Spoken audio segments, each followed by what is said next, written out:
Welcome back to Newsday. At the beginning of the bulletin, we brought you a report that President Muhammadu Buhari has approved the amendment of the deep offshore bid round calendar to accommodate the concerns of investors over the closeness of the schedule to the end of the current administration.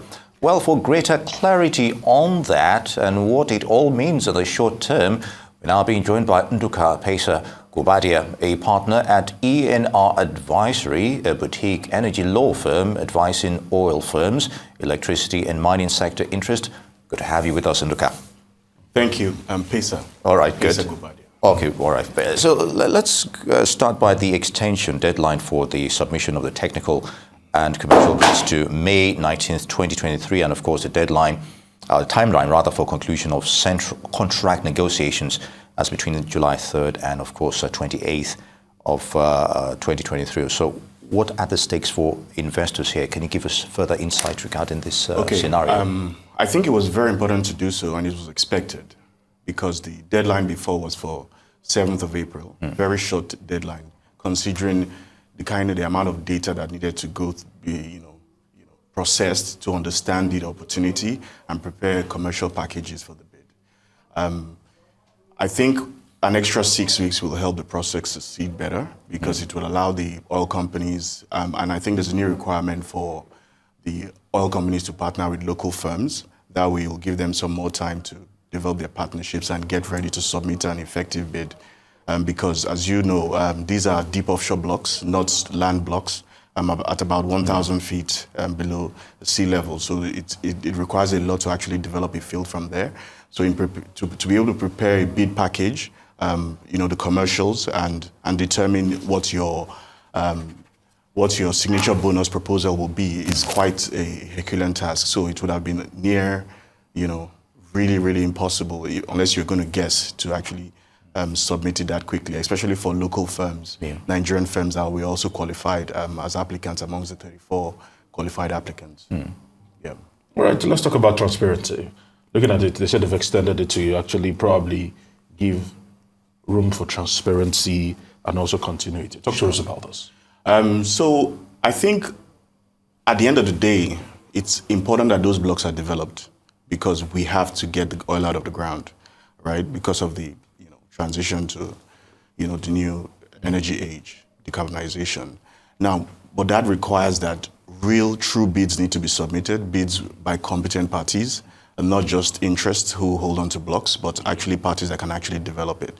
So I guess the realization on the Commission's part was to say, how do we ensure, right, that effective bids are actually submitted that can actually develop this asset? And they've put out a very transparent process. They have a website, they have the data available to be purchased from the technical consultants who have processed the data, and they have every information that has been required has actually been put online, and the 34 qualified applicants are the ones in play. So at the end of the day, it speaks for itself. And whoever is going to partner or get the asset are those people that have been published, and they will all collaborate together. I see a few collaborations between the local parties and the national companies happening fairly quickly to ensure they're able to bunch together and submit an effective bid. Very, very good, Pesa. Now, let's talk about, still on that collaboration, the concerns regarding plan on the conclusion before transition to a new government and, of course, guarantees for participation of indigenous oil companies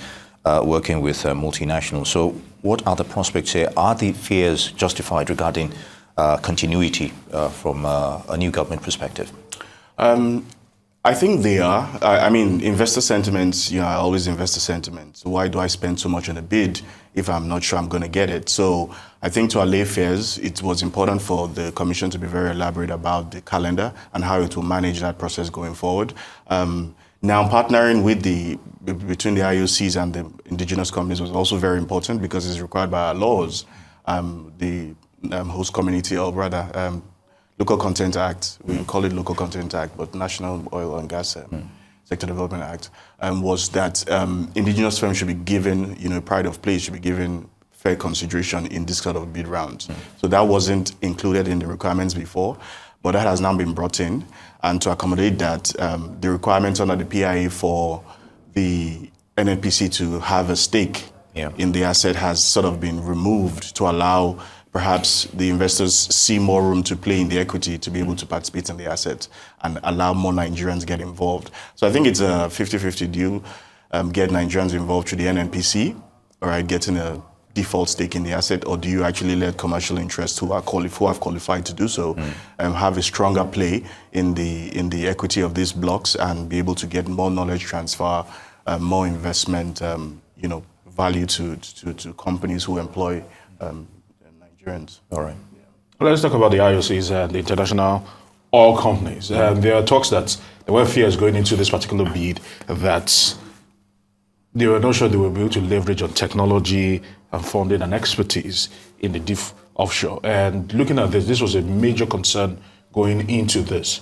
Do you think between now and then, some of these concerns will be allayed, these fears will be allayed by then? Sorry, just to clarify, you mean the IOCs? Yes. Yes. No, the IOCs always have the expertise and the cash to do so because they're already playing in that sector, in those depths, water depths, 1,000 plus, the GINAs, the APOs and all of that, and the EHAs. So they already have the capacity to do so.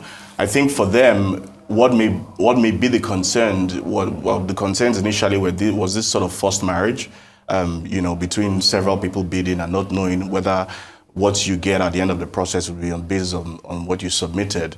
But you now see a situation where the IOCs are required to partner with local interests. The good thing about that, though, is that the guidelines actually state that it's not like you're going to partner with somebody that is not already qualified as an applicant. You'll be partnering with someone that's already qualified an applicant, has gone through the process. So IOCs, I think, will see more certainty with NNPC leaving the table and other local companies who are decent operators already. They'll be able to partner with them, and then there will be some knowledge transfer in terms of technology, in terms of know-how between the IOCs and this company, perhaps in a more pure form than going through the NNPC.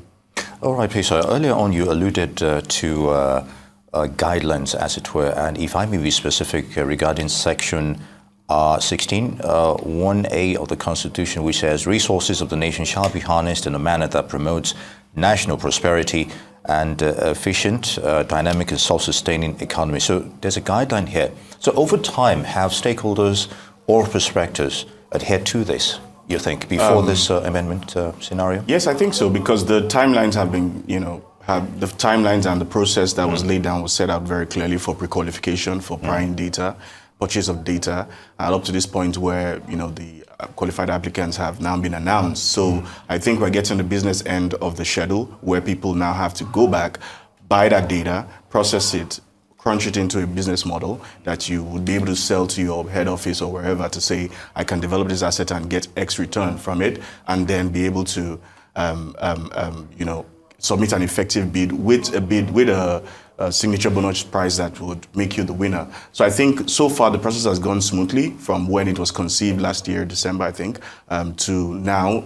This amendment, I think, enhances, the effectiveness of the process as opposed to, it's not really correcting, so to speak, failures or defaults, but actually enhancing the process to ensure that the bid yields what it's the desired objective. Because the problem is you don't want to start a bid and at the end of the process, all the money spent and all the time wasted, you end up with bidders or new operators that are unable to develop the assets. I mean, in that scenario, the country loses and everyone loses. All right. By the 20th of July, we'll be well into the new administration, and certainly the direction of the new administration is looking like it will be completely different from this current administration. Looking at it from an investor's point of view, I know you've touched on it, but looking at it from an investor's point of view, what would they be expecting the new administration to do to probably smoothen the operations and ensure that you can actually get the best return on investment on this? Fantastic. That's a very, very good question, actually. All the parties that have gone into this bid have obviously seen the obvious problem. It's a bid in the middle of a transition, but going into it anyway may have been their own interpretation of what the political outcomes will be. Some see, or some of the clients we've advised, some see that whoever would have emerged from the election, there was going to be a more progressive approach to development of state assets, privatization or licensing and all of that. And this falls right in the middle of that, or fully aligns with that idea of disposition.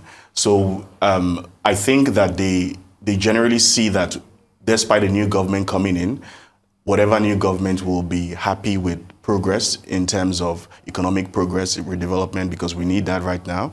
And these assets going out and that capital investment or that investment that will come in to actually develop these assets is key to, progressing the economy. Now, having said that, the investors themselves will be expecting that the new government coming in does not taint or change the process. So if we have 34 applicants already pre-qualified, let us get to the end with those 34. But I think it gets complicated when you start to have new qualified applicants coming into the process that weren't there before, or when we get to the point where we are supposed to now negotiate those contracts. Don't change the rules at that stage. If you're changing the rules, it should be something, to optimize the process and not derail it. So I think that's what investors will be looking to see, to show that the new government would leave the process and allow it go to the end, and the investors emerge as the bidders. Very good, Peter. I'm a little bit interested in the indigenous players here as to what criteria is on ground for this bid and their collaborations with the IOCs and, of course, the well-established companies. So can you give us a little background regarding what is expected of them to step up to that threshold, as it were? Oh, yes. Part of the requirement to be qualified into this bid was that you have some technical know-how, or you are able to procure that technical know-how somehow. So those indigenous companies, I know we call them indigenous because they operate mostly in Nigeria. But yes. I think in leaps and bounds they are growing, and they have been growing for a few decades. They've been producing in what we term marginal fields, but those productions were very complex as well. And they have seen the various price cycles, so they begin to mature into see how oil operations go. Now, with that baseline, obviously, this is a deep offshore. It's a totally different kettle of fish. It's not on land. The equipments are different. The investment is, unbelievable.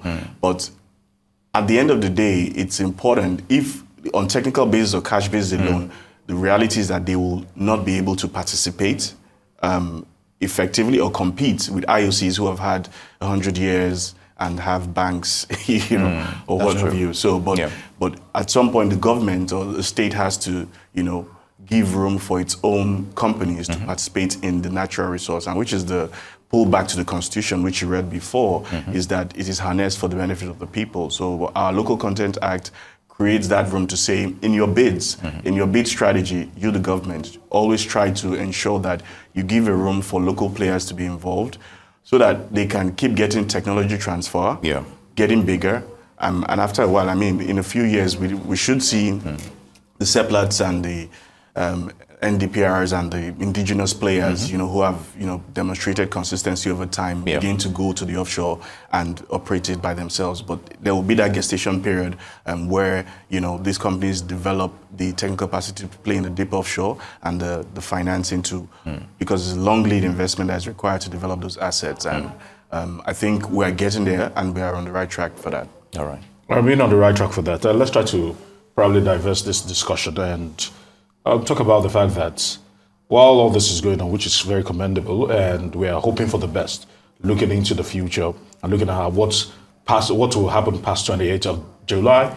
But looking back, Nigeria is in a dire straits, understanding that we cannot meet our OPEC quota and oil theft is still rife in the air. How do we, with the transition taking place and with all this happening, how do we address these very, very genuine problems? Oh, yeah, absolutely. Obviously, the incoming president is going to have a lot to do.